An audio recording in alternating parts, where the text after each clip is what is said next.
হ্যাঁ দেখো 10-এর আগে লিখবা প্রদত্ত সমীকরণগুলো। প্রদত্ত সমীকরণগুলো। আচ্ছা কি কি প্রথমটা কি আছে বলো তো? x আমাকে বলতে হবে তো x = 0 বা x = 4 এটা কি দিলে এক নম্বর সমীকরণ আমরা বুঝতে পারি না। তারপরে কি আছে বলো? y - 5 = 0 বা লিখো y = কত? 5। তারপরে কি আছে? x + 3 = 0 বা কি লিখবো? x = -3। কথা কি ক্লিয়ার? তারপরে কি y + 2 = 0 লিখো বা y = কত? -2। 4 নাম্বার। এরপর এখান থেকে আস্তে করে এটাকে মানে সমীকরণগুলো থেকে তোমাকে এখন আঁকিয়ে ফেলতে হবে। সবাই খেয়াল করো। x = 4 দ্বারা বোঝায় মূল বিন্দুতে আমি একটু বড় করে রাখবো 1 ঘর 2 ঘর 3 ঘর 4 ঘর জায়গা x = মাসে মানে এটা y অক্ষের সমান্তরাল না কি বুঝো নাই? এই y অক্ষের সমান্তরাল এটা লেখা রাখবো। এইটারে এইদিকে নাম দিয়ে দিব 1 নাম্বার, এদিকে নাম দিব 1 নাম্বার। কথা কি বুঝতে পারছো? এবং এখানে দিয়ে লিখে দিব এটা x = 4 একটা সমীকরণ। সবাই ক্লিয়ার? দেখতে হবে একটু পরে উঠাও কোনো সমস্যা নাই। তারপর y = 5 দ্বারা বোঝায় মূল বিন্দুতে y অক্ষের 5 ঘর 1 ঘর 2 ঘর 3 ঘর 4 ঘর 5 ঘর জায়গা x অক্ষের সমান্তরাল এটা লেখা রাখবো। হ্যাঁ এটার সমীকরণ হচ্ছে y = কত? 5। এটা 2 নাম্বার, এদিকে নাম দিয়ে দেব এদিকেও নাম দিয়ে দেব। আশা করি বুঝতে পারছো। আঁকিও পরে x = -3 দ্বারা বোঝায় x = -3 1 ঘর 2 ঘর 3 ঘর জায়গা তারপরে y অক্ষের সমান্তরাল এটা লেখা হবে। সবাই আশা করি আমার কথা বুঝতেছো ঠিক না? এইটা এই 3 নাম্বার এই 3 নাম্বারটা নাম দিয়ে দিব। ওকে তারপরে y = -2 দ্বারা মূল বিন্দুতে y করবে 1 ঘর 2 ঘর জায়গা x অক্ষের সমান্তরাল এটা লেখা রাখবো। এটার সমীকরণ হচ্ছে y = কত? -2। ও সেটা নাম দিয়ে দিই না, এটা কি x = -3। তাহলে চারটা সমীকরণ নাম দিছি না? এবার দেখো 1 আর 2 যেখানে ছেদ করছে ওইটার নাম দিব একটা a বিন্দু, 2 আর 3 যেখানে ছেদ করছে নাম দেব b বিন্দু, 3 এবং 4 আর একটু ভুল করেছি ছেদটাকে কাট করে নিয়েছি হ্যাঁ c আই হচ্ছে আমি কি আচ্ছা a b c d। ওকে তো a b c এর নাম দিলাম।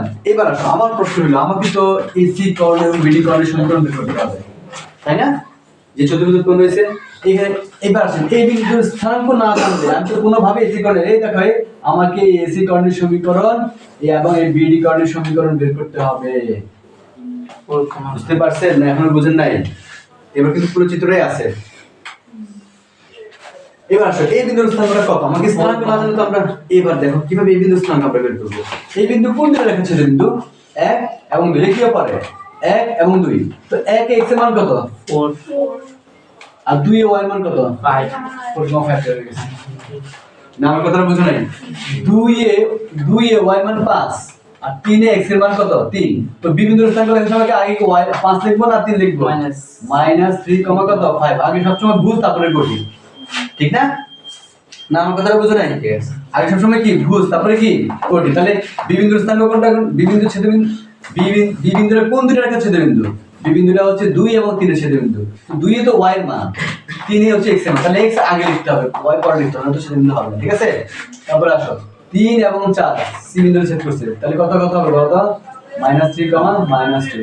আমি আর কি বুঝতে হবে কেমনে -2 -6 এর আগে d বিন্দু কোনটা দিতে হবে? 1 এবং 3। তাহলে কত হবে? 4, -2 বের হয়ে গেছে।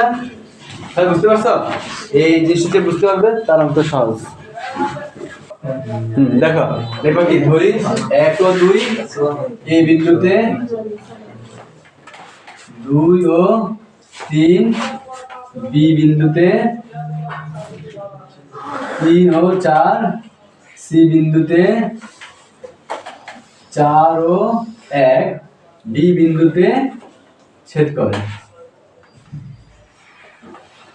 আর ওইখান থেকে ওই বাকিটা আমি চিত্র লিখে লিখবো। এই বিন্দুর স্থানাঙ্ক কত হবে? 4,5। সুতরাং বি বিন্দুর স্থানাঙ্ক কত হচ্ছে বলতো? -3,5। সি বিন্দুর স্থানাঙ্ক কত হচ্ছে বলতো? -3, -2 এবং ডি বিন্দুর স্থানাঙ্ক কত হচ্ছে? 4,-2। আশা করি আমার কথা বুঝতে পারছো নাকি? চলো উঠে নাও। এরপর আমরা কি বাইর করব? এসি কর্ণের সমীকরণ। এই বিন্দুর স্থানাঙ্ক জানা আছে? সি বিন্দুর স্থানাঙ্ক জানা আছে? এই দুই বিন্দুকে আমি শর্টকাটের সমীকরণের সূত্র দিয়ে আমরা কি বের করব? এসি কর্ণের সমীকরণ বের করব। ওকে আমরা লিখে দিলাম না একই রকম ভাবে আমরা বিডি বি বিন্দুর স্থানাঙ্ক জানা আছে? হ্যাঁ তাহলে বিডি কর্ণের সমীকরণটা কেন বের করব? ওই দুই বিন্দুকে আমি শর্টকাটের সূত্র দিয়ে আমরা বিডি কর্ণের সমীকরণ বের করব। আশা করি তোমরা এটা করতে পারবে। ঠিক আছে? ঠিক আছে, বাকি শুধু আমরা বাসায় করে নিই। ওর কাছে এখান পর্যন্ত আল্লাহ হাফেজ।